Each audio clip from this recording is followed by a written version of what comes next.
আমরা আসলে অনেক কিছু বলি, ক্রিকেট ফ্যাসিলিটির কথা বলি, বাংলাদেশের অনেক অভাবের রয়েছে, বাংলাদেশের অবকাঠামোর অভাব রয়েছে।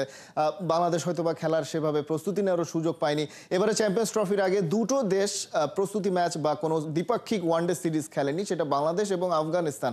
কিন্তু সেই প্রস্তুতির ক্ষেত্রে আসলে সেই অজুহাতগুলো তো আফগানিস্তানের ক্ষেত্রেও রয়েছে, কিন্তু তাদের পারফরমেন্স আসলে কোন জাদু বলে বাংলাদেশের চেয়ে এগিয়ে গেছে?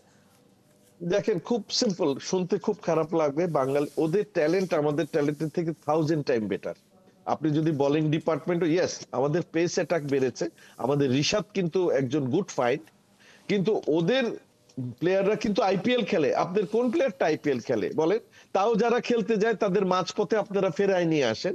এবং তাসকিনের মতো একজন দুর্ভাগা প্লেয়ার আমাদের আছে, যে যখনই আপনার সে আইপিএল এ চান্স পায় তাকে আপনি যেতে দেন না। দিস কাইন্ড অফ থিংস আপনার সবকিছু কিন্তু মাথায় রাখতে হয়। আমি কিন্তু রাখি, রাখলেই কিন্তু আমি কথাগুলো বলতে পারি।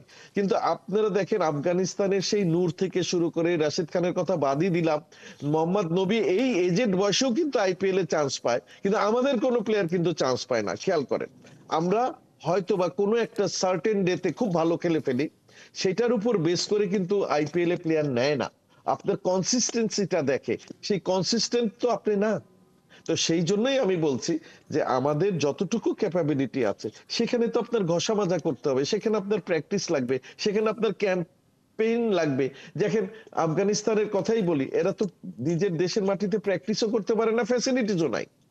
বাংলাদেশের যথেষ্ট ফ্যাসিলিটিস আছে, কিন্তু যারা ন্যাশনাল টিমে খেলে অ্যাটলিস্ট তাদের কিন্তু যথেষ্ট পরিমাণে টেক কেয়ার করা হয়, তাদের কিন্তু যথেষ্ট পরিমাণে ফিনান্সিয়ালও বেনিফিট তারা পায়।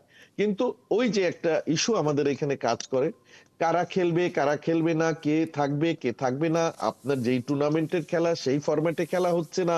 আমরা টেস্টে অনেক কিছু আশা করি, আমরা নিউজিল্যান্ডে গিয়েও কিন্তু টেস্ট জিতেছি, কিন্তু দ্যাট ওয়াজ এ ফ্লুক আমার কাছে। এই কারণে বলছি, আপনি আরো 2টা টেস্ট খেলেন, দেখেন আপনার রেজাল্ট কি আসে। তো আমাদের তো যেখানে 4 দিনের খেলাই হয় না, আমি 5 দিন একটা প্লেয়ারের কাছ থেকে কিভাবে আশা করি বলেন?